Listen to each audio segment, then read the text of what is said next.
Cadena 30, la televisión más abierta que nunca. Bien, ya se encuentra con nosotros el abogado Juan Luis Montero para platicar acerca de los citatorios y notificaciones que podemos llegar a recibir. Así es que queremos todos los detalles. Gracias por estar con nosotros, José Luis. Gracias a ustedes. ¿Cómo están? Muy buen día. Bien, gusto en saludarte. Bienvenido. Gracias. Importante el hecho de enterarnos que hay un proceso judicial en nuestra contra o incluso una denuncia. Normalmente tenemos la cultura a veces de recomendar o incluso de señalar que cuando recibimos un citatorio o una notificación, aquí hay que hacer la distinción, se dice notificación a la primera cita que se tiene, o a la cita, el emplazamiento o la notificación, es la cita que hacen cuando se trata de una materia civil, mercantil, familiar, administrativa. Y el citatorio, es cuando se trata de una denuncia, es decir, que tiene que ver con un delito, que lo origina la Procuraduría General de la República o la Procuraduría General de algún estado, del Distrito Federal, ese es citatorio.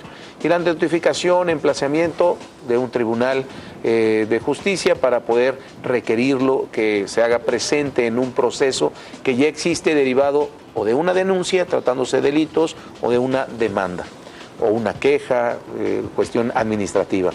Entonces, normalmente dicen, no recibamos a esta persona. Todas estas notificaciones, todos estos citatorios tienen que ser entregados por personas que están autorizadas.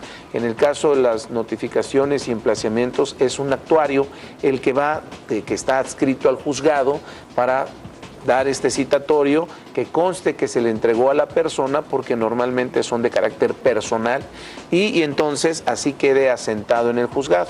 Entonces es bien importante, normalmente llegan y cometemos dos errores.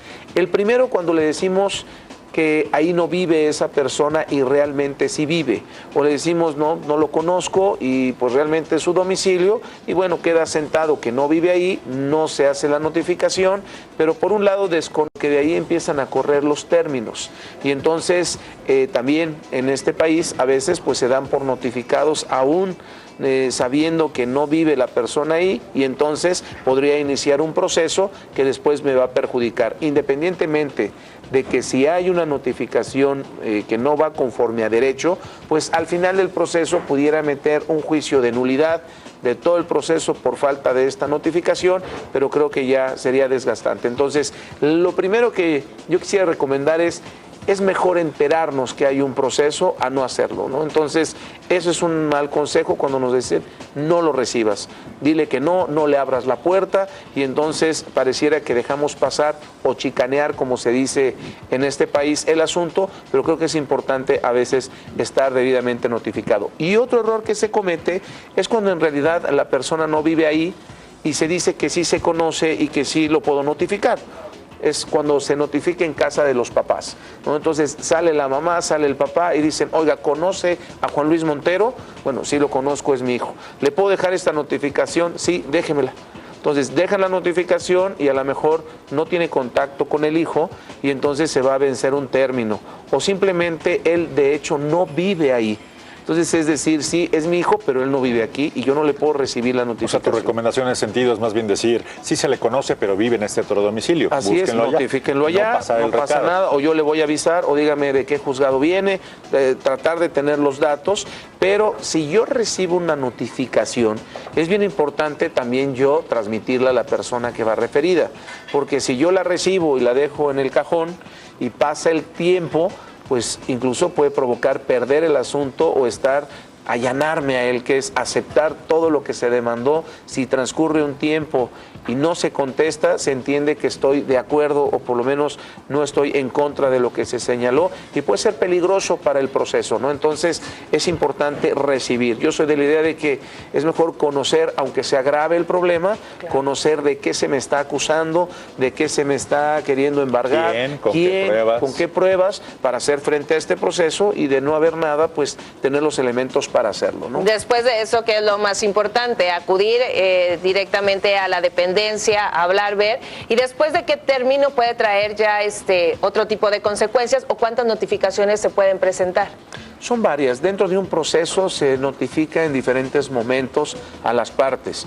La primera notificación, el primer citatorio, el primer llamado se llama emplazamiento. Este es muy importante porque es emplazarlo a juicio, el decirle de la existencia de este juicio. Y después vienen las notificaciones que nada más cambian el término jurídico, pero son aquellas que me van a señalar alguna audiencia, alguna situación que se me requiere, algún plazo por vencer que debe de ser atendido. ¿Qué hay que hacer? Bueno, cuando me llega un citatorio o cuando también, vamos a hablar un poco de las procuradurías del citatorio, que deviene de una denuncia.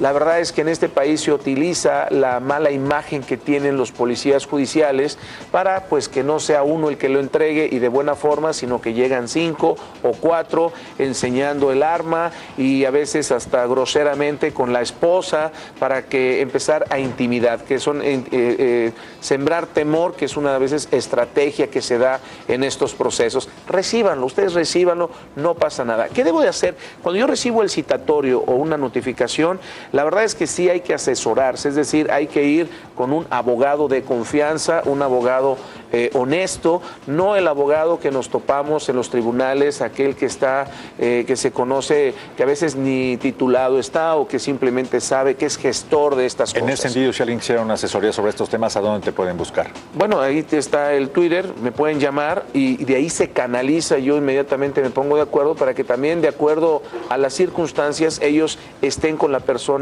ideal para decirles de qué se trata y qué tienen que hacer. Normalmente tienen que ser asistidos por un abogado y abogados honestos hay muchos. Bueno, aquí hay uno, ¿no? Gracias, por ti. gracias. Juan Luis, muchísimas gracias por tus observaciones y tus recomendaciones esta mañana. Te esperamos dentro de 8 días nuevamente con más consejos de orientación para nuestra audiencia. Aquí nos vemos, gracias a ustedes. Buen día, Juan. En nuestro canal de YouTube, para que siempre estés informado de las últimas noticias de México y el mundo.